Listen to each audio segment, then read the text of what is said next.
Hello everyone, the best trick of Ayurveda में आपका बहुत बहुत स्वागत है। कंप्लीट गोविंद पारिक सीरीज का ये 6 पार्ट है। इस पार्ट में हम पेज 7 और 8 को कवर करेंगे। अगर आपने पिछले पार्ट्स नहीं देखे हैं तो इसकी लिंक मैंने डिस्क्रिप्शन बॉक्स में दे रखी है, तो जाकर जल्दी से देखिए। और आइए हम नेक्स्ट पेज शुरू करते हैं।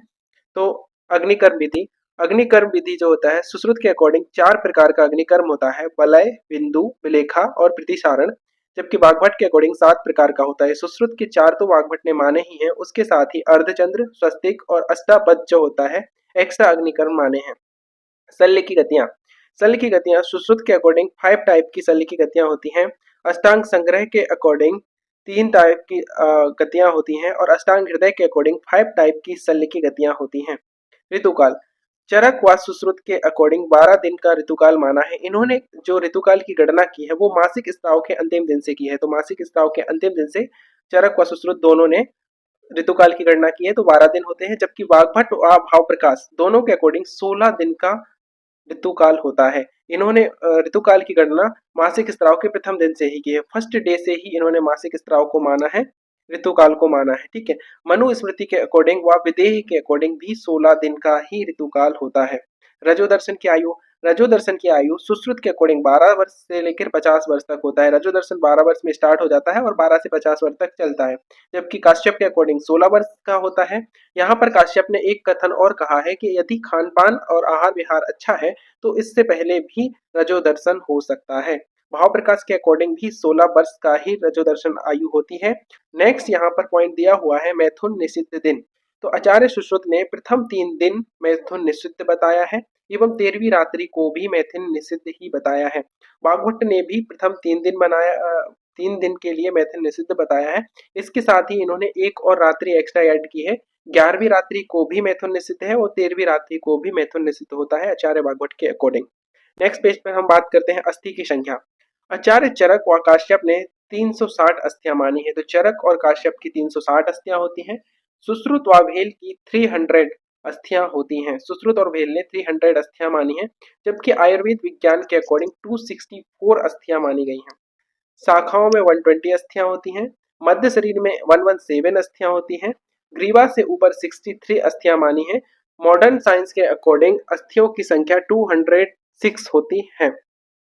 संधि की संख्या। संधि की संख्या आचार्य चरक ने 200 संधियां मानी है, जबकि सुश्रुत ने 210 संधियां मानी है। आचार्य चरक की 200 संधियां होती हैं, आचार्य सुश्रुत की 210 संधियां होती हैं। शाखा में 68 संधियां, मध्य शरीर में 59 संधियां एवं ग्रीवा से ऊपर जो होता है 83 संधियां होती हैं। तो शाखा में 68 संधियां, मध्य शरीर में 59 संधियां और ग्रीवा से ऊपर 83 संधियां होती हैं। स्नायु। स्नायु जो होता है आचार्य चरक के अकॉर्डिंग 900 स्नायु होते हैं। सुश्रुत के अकॉर्डिंग भी 900 ही स्नायु होते हैं। तो चरक और सुश्रुत दोनों के अकॉर्डिंग 900 स्नायु होते हैं।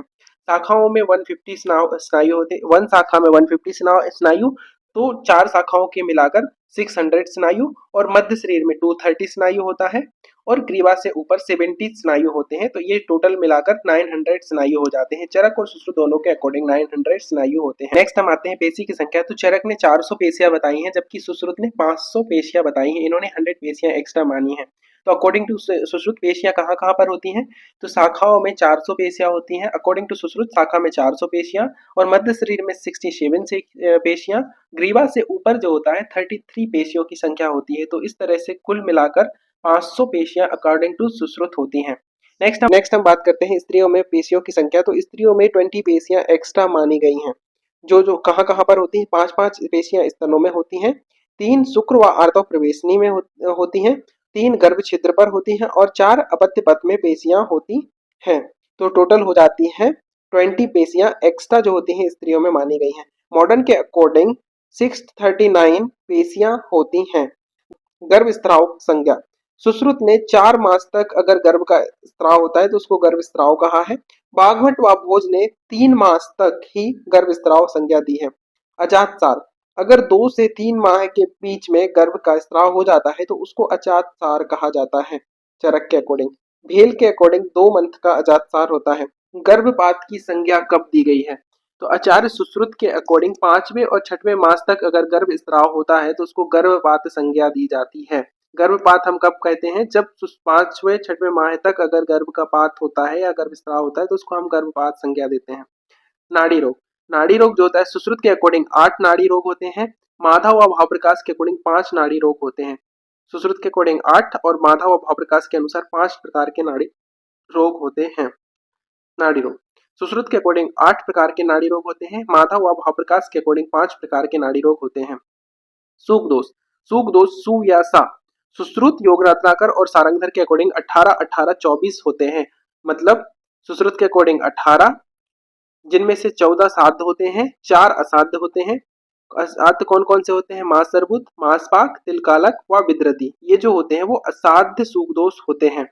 इसके अलावा योग रत्नाकर ने 18 माने हैं और सारंगधर ने भी 24 सूख दोष माने हैं। क्षुद्र रोगों का वर्णन आचार्य चरक ने क्षुद्र रोगों का वर्णन नहीं किया है। वाग्भट के 36, माधव के 43, सुश्रुत के 44 और सारंगधर के 60 क्षुद्र रोग होते हैं। तो हम कैसे याद रखते हैं? वाम सुसा के अकॉर्डिंग वाग्भट, माधव, सुश्रुत और सारंगधर के अकॉर्डिंग 36, 43, 44, 60 होते हैं। 36, 43, 44, 60 जो होते हैं क्षुद्र रोग होते हैं। नेक्स्ट हम बात करते हैं कर्ण रोग। कर्ण रोग आचार्य चरक के 4 प्रकार के कर्ण रोग होते हैं। सुश्रुत ने 28 कर्ण रोग माने हैं, जबकि वाग्भट ने 25 कर्ण रोग माने हैं। कर्ण रोग की संख्या चरक के अकॉर्डिंग 4, सुश्रुत के अकॉर्डिंग 28, वाग्भट के अकॉर्डिंग 25 कर्ण रोग होते हैं। मुख रोग चरक के अकॉर्डिंग 4 या तो 4 होते हैं या 64 होते हैं। मुख रोगों की संख्या आचार्य चरक ने दोनों मानी है, 4 भी माना है और एक जगह पर 64 भी माना है। सुश्रुत के अकॉर्डिंग 65 मुख रोग होते हैं, भोज के अकॉर्डिंग भी 65 ही मुख रोग होते हैं। तो सुश्रुत और भोज के 65 मुख रोग, बागभट के 75 मुख रोग, सारंगधर के 74 मुख रोग और भाव प्रकाश और योग रत्नाकर भाइयों दोनों ज्यादातर जगह पे सेम सेम ही बोलते हैं। तो भाव प्रकाश और योग रत्नाकर दोनों के अकॉर्डिंग 64 मुख रोग होते, सॉरी, भाव प्रकाश व योग रत्नाकर ज्यादातर जगहों पर सेम ही बोलते हैं। तो भाव प्रकाश और योग रत्नाकर के अकॉर्डिंग दोनों के अकॉर्डिंग 67 मुख रोग होते हैं। नासा रोग अकॉर्डिंग टू चरक 4 प्रकार के नासा रोग होते हैं।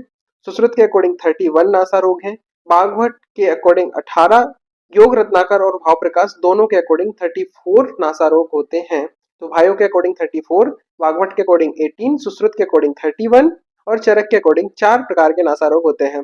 नेत्र रोग चरक के अकॉर्डिंग 4 नेत्र रोग या फिर 96 नेत्र रोग, या तो चरक ने 4 माने हैं या एक जगह पर 96 नेत्र रोग भी माने हैं।